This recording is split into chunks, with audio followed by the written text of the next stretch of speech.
భద్రాద్రి కొత్తగూడెం జిల్లా బూర్గంపాడు మండలం సారపాక గ్రామ పంచాయతీలో ఎన్డీఆర్ఎఫ్ సిబ్బంది ఆధ్వర్యంలో కమ్యూనిటీ అవగాహన కార్యక్రమం నిర్వహించారు. ఈ కార్యక్రమంలో గ్రామస్తులకు విపత్తుల సమయంలో తీసుకోవాల్సిన జాగ్రత్తలు, రక్షణ చర్యలను సులభంగా అర్థమయ్యే విధంగా వివరించారు. డబ్బాలు వెళ్ళిపోతాయి, మీరు మునిగిపోతారు. కాబట్టి ఇది ఇలాగే పట్టుకొని ఉంటే నీటిలో మునిగిపోకుండా కాపాడాలి. ఈ థర్మాకోల్ షీట్లు ఉంటాయి కదా, వాటితో తయారు చేసింది అనమాట. కేవలం ఏంటంటే మన దగ్గర గోను సంచి ఉంటుంది కదా, గోను సంచులతో బియ్యం గోను కానీ లేదంటే పంచదార గోనులు కానీ ఉంటాయి కదా, ఆ గోనులతో ఈ విధంగా మనం ఏంటి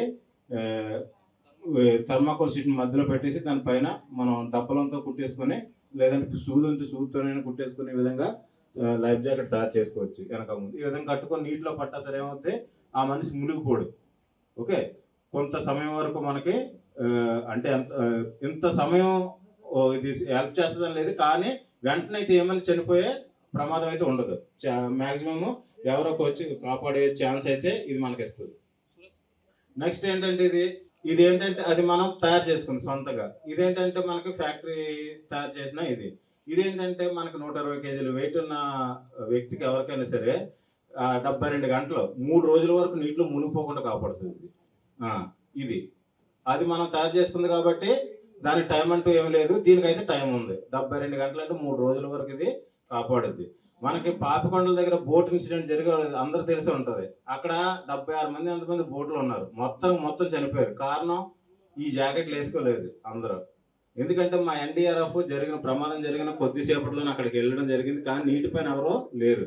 ఇది వేసుకుని ఉండుంటే మ్యాక్సిమం అక్కడ ఎంతమంది పైన అందరినీ ఎన్డీఆర్ఎఫ్ నేవీ వీళ్ళందరూ కాపాడే ఛాన్స్ ఉంటుంది, కానీ ఎవరు లేరు ఈ వేసుకోకపోవడం వల్ల. ఓకే, ఎప్పుడైనా ఆ బోటింగ్కి వెళ్ళే సరే, పాపికొండలు తిరగడానికి వెళ్ళే సరే ఇలాంటివి మాత్రం వేసుకోవడం మర్చిపోవద్దు. అలాగే ఏంటంటే ఇది లైఫ్ బాయ్ అంటారు దీన్ని.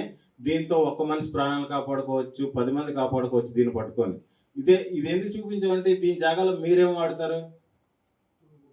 ట్యూబ్, టైర్ కాదమ్మా, ట్యూబ్ వాడాలి. టైర్ పనికిరాదు, ట్యూబ్ ఉంటుంది కదా. ట్యూబ్కి ఏంటంటే గాలి కొట్టుకోవాలి. పంచర్ అయిన ట్యూబ్ వాడారనుకోండి మళ్ళీ అదో బాధ. గాలి లీక్ అవ్వకూడదు, పంచర్ ఉండకూడదు. గాలి ఫుల్గా కొట్టుకొని అది కొట్టుకుని ఎవరైనా నీటిలో పడ్డా, ఎవరైనా నీటిలోకి వెళ్ళి, ఎందుకంటే మీరు చిన్నపిల్లలు చెప్పండి.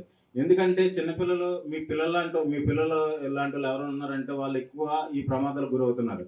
రీసెంట్గా మనకి నిర్మల్ డిస్టిక్లో అనుకుంటాను 4 చనిపోయారు పిల్లలు ఇలాగ నది చెరువుల్లోకి వెళ్ళి. దీనికంటే ముందు అనంతపురం డిస్టిక్లో కూడా సేమ్ 5 పిల్లలు చనిపోయారు ఈ చెరువుల్లో గుంతల్లో పడి. కాబట్టి పిల్లలకు మీరు ఎవరైనా సరే ఈ చెరువుల్లోకి వెళ్ళేదా నదిలో, ఎందుకంటే నది పక్కన ఉంది కాబట్టి వెళ్ళడానికి ట్రై చేస్తుంటారు. అటువంటి మీరు మాత్రం వాళ్ళకి ఏదో సేఫ్టీ అనేది ఇచ్చాక పంపండి, లేదంటే ఎవరో ఉన్నప్పుడే పంపడం చేయండి.